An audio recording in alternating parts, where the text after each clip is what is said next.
Let's welcome every nation with love and pride.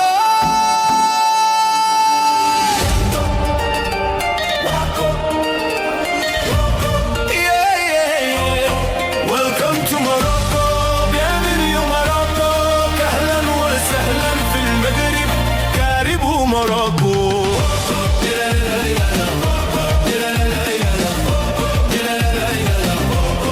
Welcome to Morocco.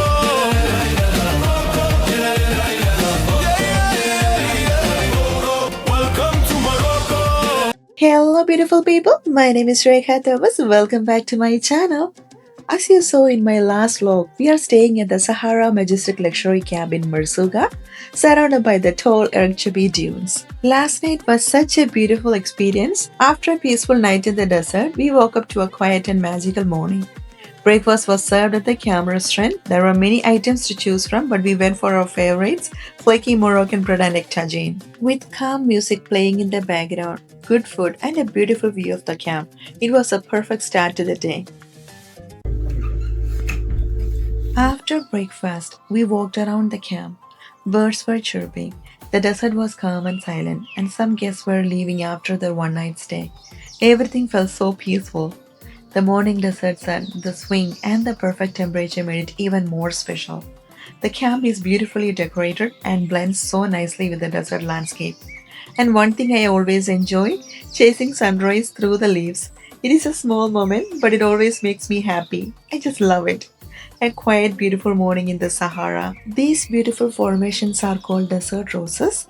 They may look like flowers, but they are natural crystals shaped by the Sahara over thousands of years. You can find them around Merzouga and Erchebe dunes, nature's little roses in the middle of the desert. Now it is time for our day adventure in the desert. Before we started, they gave us a Moroccan Berber head wrap and helped us wear it properly. It was such a fun experience learning how they wrap it. This headscarf is not just for style, it is part of the Berber culture and identity, something they wear with the pride. It is also very practical in the desert, protecting the head and face from the strong sun, dust, and wind. Ready, wrapped, and looking like true desert travelers, our Sahara adventure was about to begin. Soon, Hassan Bai arrived with our ride to take us deeper into the desert. He wanted to show us that Sahara is not just endless sand dunes, it is so much more than that. One interesting thing about the Sahara, recently it experienced rare and heavy rainfall. In September 2024, parts of the Sahara in Morocco and Algeria received more than a year's worth of rain in just 2 days. For one of the driest places on earth, where the desert usually gets less than 3 inches of rain a year, this was truly unusual. The rain brought temporary greenery and small waterfalls to the desert, something you rarely see here. As we continued our journey, Hassan Bai also showed us many medicinal herbs that Sahara nomads use in their daily life. Nomadic people live very closely with nature and the desert, so they know the land and its plants incredibly well. This chamomile because here in Sahara, all this plant you use it for medicine. Some of the herbs he pointed out were chamomile and rosemary, which grow naturally in parts of the desert. These plants were used as traditional medicines by Berber nomads. Even the camels eat these aromatic plants, which makes them an important part of desert life. It was fascinating to see how in the middle of the Sahara, nature itself becomes a pharmacy. Hassan Bai is from a Berber nomad family, so he was sharing many things from his own life experience in the Sahara. He showed us this desert tree called Edel tamarisk, a very strong tree that survives in the salty desert soil. It releases salt through its leaves, forming tiny salt crystals that even help collect moisture from the dry air. And just like many desert plants, camels love to eat its leaves. Listening to him made us realize how deeply nomadic people understand and live with the desert. We also visited a desert well, filled by the last year's rare rainfall. Nomads keep water here for camels, donkeys, or anyone in need, a true desert lifeline. Hassan Bai told us about a traditional method some desert nomads use to find underground water.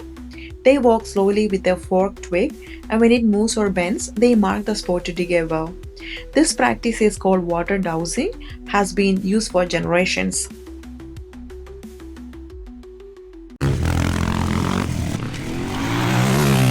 Now I am so excited to learn about the real nomadic life in the Sahara. how desert families live and thrive. In the Moroccan Sahara, the main nomadic people are the Amazigh, also known as Berbers, though many prefer the original name Amazigh, meaning free people. One is Berber flag, means because they have some signification. Hassan Bai explained the Berber flag. The Amazigh flag shows their unity, culture, and resilience. Blue for the sea, green for the mountains, yellow for the desert. The red Ya symbol means free man and represents life and resistance. It is written in Tifinagh, an ancient script for Tamazight, now used in Morocco for education, science, and cultural identity. Here we are at the Berber nomad community. Nomads set up their tents called khaymas or black tents on flat ground, often near water or some vegetation for protection from wind and sun. These tents are made from camel and goat hair, which makes them durable, waterproof, and breathable. They keep the tent cool in the day and warm at night. A typical tent is about 4 by 6 meters with carpets inside and a separate areas for living and sleeping. Setting up and taking down the tent is a communal activity, and even children learn the skills from a young age. Water is the heart of nomadic life.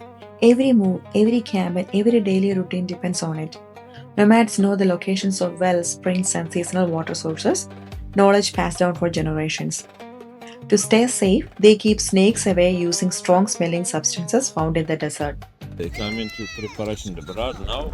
Next, we got a glimpse into nomadic life and cuisine in the Sahara. We saw traditional earth ovens used by Berber and nomadic communities to bake bread. Nomadic meals are simple but nourishing, based on what the desert provides. Dates, goat and camel milk, bread, couscous, and dried meat. And like everywhere in Morocco, minty is an important part of daily life. In Berber community, women manage most of the daily life, building the khaima, preparing food, distributing water, caring for children, tending animals, and weaving beautiful textiles. In many Berber traditions, the tent belongs to the woman, giving her independence and influence within the family. They even kindly invited me inside the tent to see how they live. Meeting a nomadic family is one of the most memorable experiences in the Sahara. It is important to go with a guide, accept hospitality with gratitude, respect their customs, and always ask before taking photos. Visiting them is not just a tour, it is a lesson in respect and true desert life. It was very interesting to see how they make bread in the traditional earth oven. The dough is first kneaded and flattened, then placed on a metal plate or pan and set over the hot fire inside the earth oven. The heat from the fire slowly bakes the bread until it becomes soft inside and slightly crispy outside. Simple, traditional, and it tasted so good. Hassan Bai told us that in the Sahara, nomadic territories aren't marked by fences, but they are well known and respected. Different tribes have traditional rights to grazing areas, water sources, and migration routes, and any conflicts are usually solved through discussions and agreements, not force.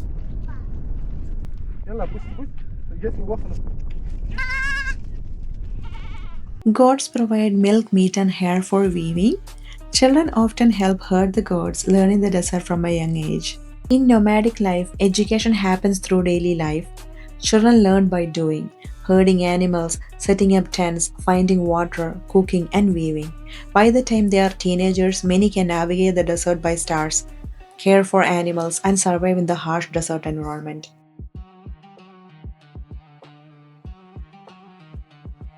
No, You want some oil of olives? Hassan Bai invited us inside a Berber nomad tent for some mint tea. It was a lovely break after walking around and learning about the nomadic community. Sitting inside the tent, enjoying warm tea in the quiet of the desert, felt peaceful and welcoming.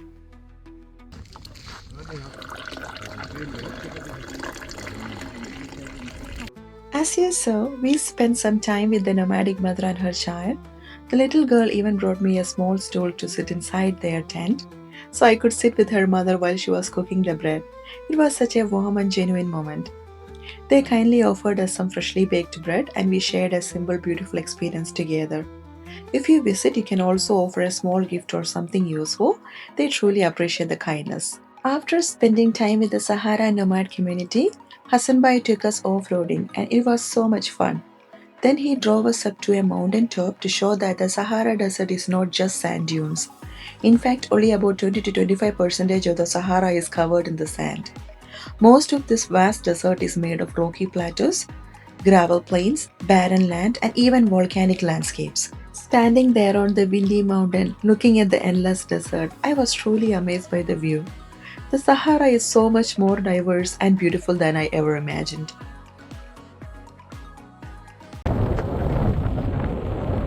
The view from the top was speechless. Oh my god, it was so windy up there. After taking some pictures and videos and enjoying the powerful desert wind, we continued to our next destination, fossil hunting. After descending the mountain, Hassan Bai showed us fossils in the desert. He explained that millions of years ago, the Sahara was once covered by a vast ocean. Standing there in the middle of the desert, looking at the ancient fossils, it was incredible to imagine that this dry land was once under the sea.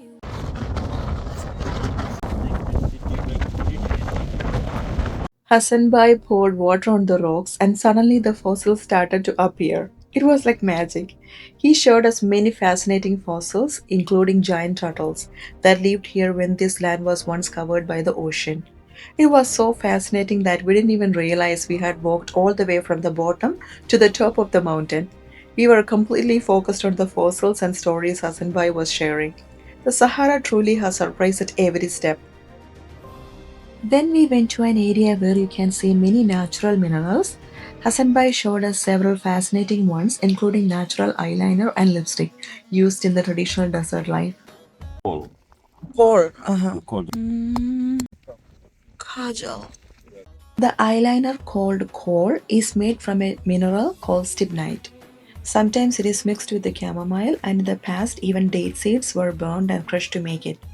Nomadic families even apply a little kohl to babies after a week or two to help protect their eyes from wind and dust. Lipstick. Yes, we even found natural lipstick in the desert minerals.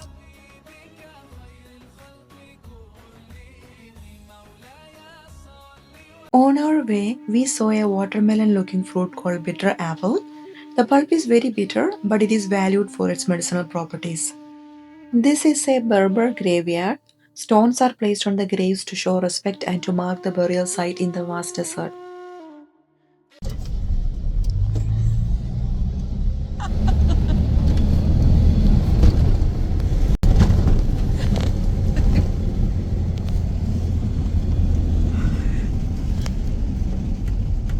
It was lunchtime at a Berber house. I was so excited to try Berber pizza and, of course, a fresh mint tea. On the way, Hassan Bai sped across the sand in a 4x4. It was so much fun. You can choose a 4x4 ride when you book or after reaching the camp. Don't miss it, it is truly an experience. Hassan Bai is from a nomad family, so he shares real stories from desert life, and the Berber house lunch is included in the tour. He took us through the Berber houses, and it was so interesting to see how they live.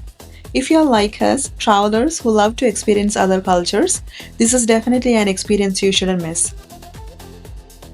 We were warmly invited by our Berber host and served chicken Berber pizza, along with the minty and fresh fruits. The Berber pizza was delicious, a must try when visiting. Berber pizza.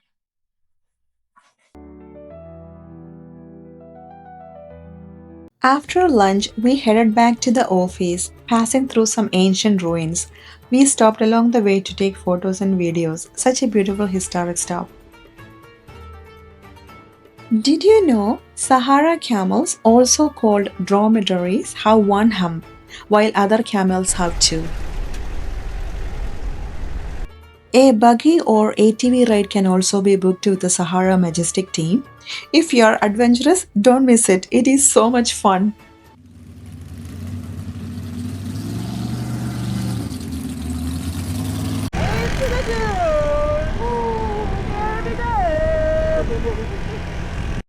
We were guided by an instructor into the sand dunes. First, he made sure we were comfortable handling the buggy. Once he saw that my partner could go faster and more adventurous, he took us through a more exciting paths in the dunes. It was so much fun riding through the Sahara.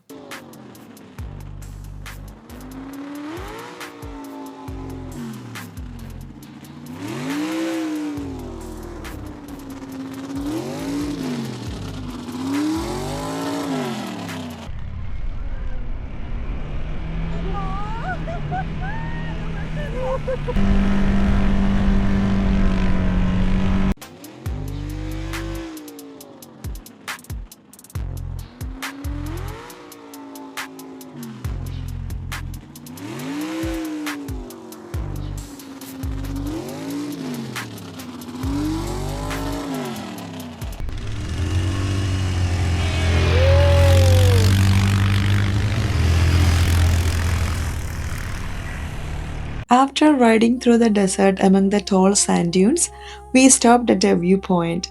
The view was beautiful, endless golden dunes stretching across the Sahara. But walking on the sand dunes, oh my gosh, it was not easy at all. Yes, you can probably guess, it was very windy. Golden sands whisper night to day. Footsteps echo in the ancient. I love you!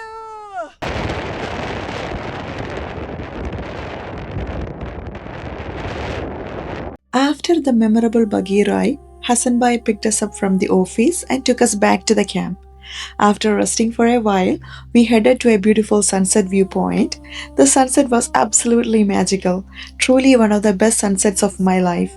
My partner and I stood there quietly, enjoying the moment and thanking God for all these beautiful blessings. After that peaceful evening, we returned to the camp for a delicious dinner. Time dissolves like waves in seas.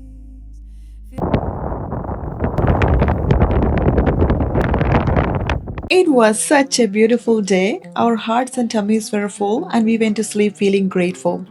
The next day, we will be heading to our next destination. Thank you so much for watching. See you in the next vlog. Until then, stay safe. Bye.